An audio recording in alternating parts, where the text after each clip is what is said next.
My name is Catherine Machuma Simiyu, Mrs. Wekesa. I'm a teacher at Hillcrest International School in Karen. I have been teaching art for the last 21 years, and it's been a joy to teach children. Now, I am an author of CBC books. I have written Beginning Art and Craft Learner's Activity Book by Moran Publishers, Book 1. I have also written Book 2, Beginning Art and Craft Learner's Activity Book by Moran Publishers. And I've done Book 3, Beginning Art and Craft Learner's Activity Book by Moran Publishers. I'll be referring a lot to this book because that is what I use to teach art wherever I go. So well done for joining us. Ready with your materials, a pencil, a paper, an eraser if you want, and colors. Now for your colors, you'll need crayons if you're younger, and you'll need pastels if you're older. These are crayons, okay? Crayons look like this. Pastels look the same, but slightly smaller and more detailed when you're working with. So I'll be working with both as I go on with my teaching. I want to draw a frog. Now, frog. So frog, how do you draw a frog? I haven't seen one before. Someone will say that. I have not seen a frog before. So how do I draw one? And it's very simple. Basic shapes again, like we said. And so I will use circles, a circle and an oval to draw the frog. And so I'll use a circle. Okay? I'll use a circle. Then I'll use an oval for the big body.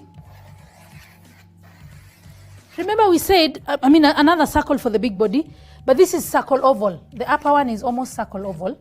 Then circle for the big body, okay? And I'll add the eyes. Frogs have very interesting eyes. Okay? And then I'm going to add more parts of the eyes. My frog is almost coming. Then again, I love smileys for all animals. Animals are just happy.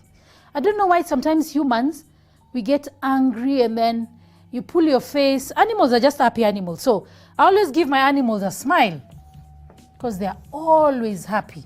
Okay? Then, so now I want to add the legs. And so I'll do this other froggy leg. Okay?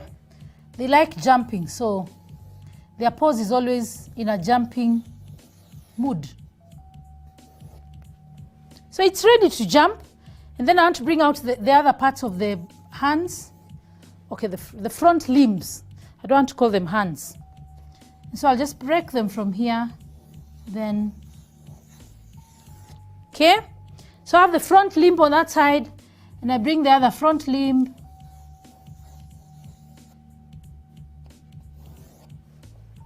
And I'm ready to add details. So I decide I'm going to now outline it so that I have it stronger.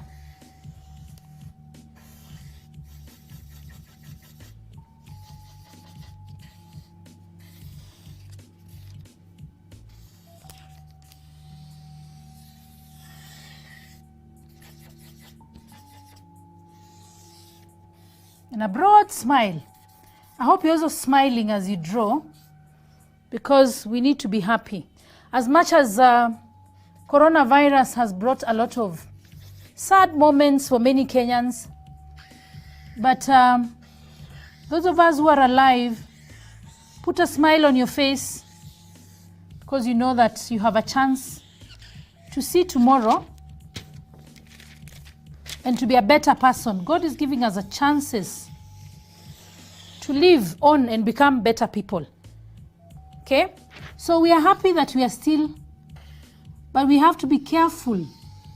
Wear your mask in public. Wash your hands. Sanitize. Because I want you alive for the next art lesson. If you're not alive, I'll not have anybody to teach.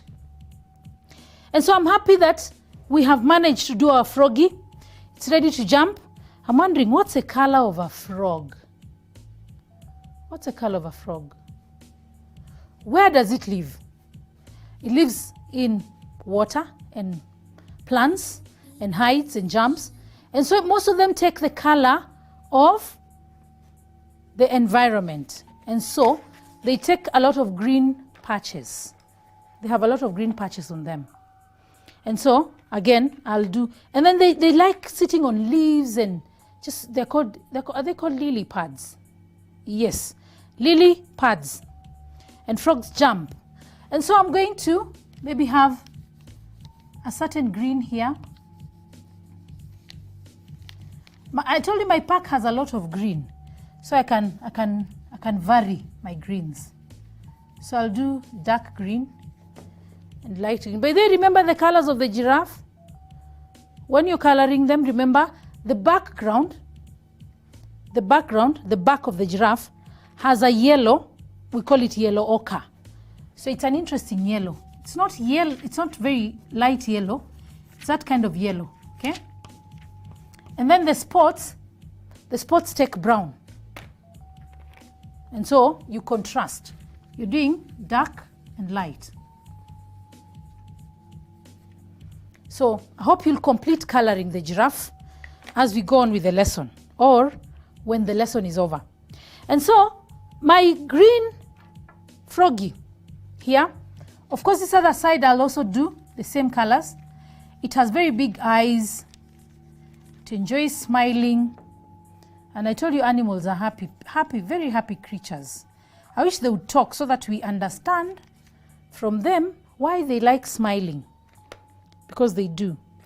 So that me and you, we learn how to stay positive and stay smiling even when we have a lot of challenges. Because God loves us and has given us a chance to live.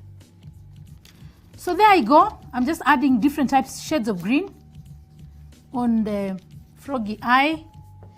And then the face may take a lighter shade of green. Let me just find a very light one so that I do my face with the light shade of green. So there we are, doing the light shade of green on the face. If you want to create a dark to light effect like we said before, I need to know from you which part of this froggy we will make darker, because I'm doing the whole thing light. Then we'll decide where it's lighter, where it's darker, sorry. And for me, from the way I'm working, where it's darker will be around the lip or the mouth, because it's smiling, so it creates some shadows. Around the lower part of the lip, I'll create some dark green. I have about 6 green shades here, so I'm just enjoying exploring the greens. Okay, so remember you'll do patches on the body of the frog as you work, and you'll be able to bring it out nicely. When we are done working, we'll put them together into a collage or into a zoo environment. And so at some point, we will come up with a whole picture of all the animals, because this is practice. When we are done, we'll put them together, like we'll draw all animals on one page. Practice, we have to make them big so that we see them clearly. But when we are done, we'll make them into a whole picture, and then we'll put trees. People, I hope you've enjoyed the lesson today. I will be coming back for more lessons so that we continue to do art. So well done everybody for attending. I'm so glad that you came. Moran Publishers have really facilitated this, and I am glad that I'm part of them, so that I may be able to just teach people how to do art in a simple way. I'm not a complicated artist. I do it with beginners. If you are 50 years and you want to begin, we will just begin here with you, with basic shapes. And so I'm glad that you came. Lovely audience, thank you.